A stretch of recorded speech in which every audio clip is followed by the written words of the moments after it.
ಬಾಯಲ್ಲಿ ನೀರೂರಿಸುವ ಬಿಸಿಯಾದ ಮತ್ತು ಮೃದುವಾದ ಪೂರಿಯು ತಂಪಾದ ಕ್ರೀಮಿ ಮತ್ತು ಸುವಾಸನೆಯ ಅಮೂಲ್ ಶ್ರೀಖಂಡ್ ಜೊತೆಗೆ ಹೆಚ್ಚು ಸ್ವಾದಿಷ್ಟ ಮತ್ತು ತಯಾರಿಸಲು ಸುಲಭವಾಗಿರುತ್ತದೆ.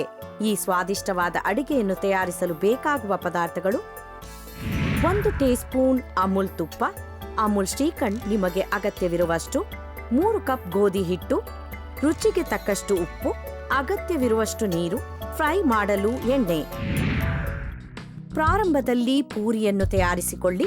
ಗೋಧಿ ಹಿಟ್ಟನ್ನು ಮೊದಲು ದೊಡ್ಡ ಬೌಲ್ನಲ್ಲಿ ತೆಗೆದುಕೊಳ್ಳಿ. ನಂತರ ಇದಕ್ಕೆ ಚಿಟಿಕೆ ಉಪ್ಪನ್ನು ಸೇರಿಸಿ 1 ಟೀ ಸ್ಪೂನ್ ಅಮೂಲ್ ತುಪ್ಪವನ್ನು ಇದಕ್ಕೆ ಸೇರಿಸಿ ಅಗತ್ಯವಿರುವಷ್ಟು ಪ್ರಮಾಣದ ನೀರನ್ನು ಸೇರಿಸಿ ನಂತರ ಹಿಟ್ಟನ್ನು ಮೃದುವಾಗಿ ಕಲಸಿಕೊಳ್ಳಿ. ಹಿಟ್ಟು ತಯಾರಾದ ನಂತರ ಸಣ್ಣ ಪ್ರಮಾಣದ ಹಿಟ್ಟನ್ನು ತೆಗೆದುಕೊಂಡು ಇದನ್ನು ಉಂಡೆಗಳನ್ನಾಗಿ ಮಾಡಿಕೊಳ್ಳಿ ಹಾಗೂ ಅಂಗೈಯಲ್ಲಿ ಇರಿಸಿಕೊಂಡು ಇದನ್ನು ಚಪ್ಪಟೆ ಮಾಡಿಕೊಳ್ಳಿ. ಒಣ ಹಿಟ್ಟನ್ನು ಹಚ್ಚಿಕೊಂಡು ಇದನ್ನು ಚಪಾತಿ ರೀತಿಯಲ್ಲಿ ಒತ್ತಿಕೊಳ್ಳಿ.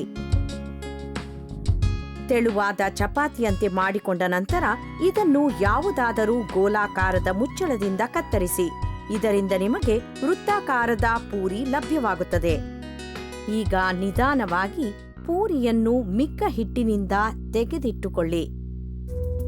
ಈಗ ಪೂರಿಯನ್ನು ಎಣ್ಣೆ ಬಿಸಿ ಮಾಡಿದ ಪ್ಯಾನ್ಗೆ ಹಾಕಿ ಎರಡೂ ಕಡೆ ಕರಿಯಿರಿ.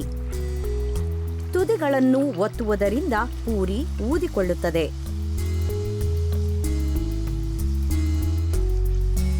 ಕಂದು ಬಣ್ಣಕ್ಕೆ ತಿರುಗುವವರೆಗೆ ಇದನ್ನು ಕರಿಯಿರಿ. ಪೂರಿಯಲ್ಲಿರುವ ಹೆಚ್ಚುವರಿ ಎಣ್ಣೆಯನ್ನು ಪೇಪರ್ ನ್ಯಾಪ್ಕಿನ್ನಿಂದ ಒರೆಸಿ ತೆಗೆಯಿರಿ. ಹೀಗೆಯೇ ಎಲ್ಲಾ ಪೂರಿಯನ್ನು ತೆಗೆದಿಟ್ಟುಕೊಳ್ಳಿ.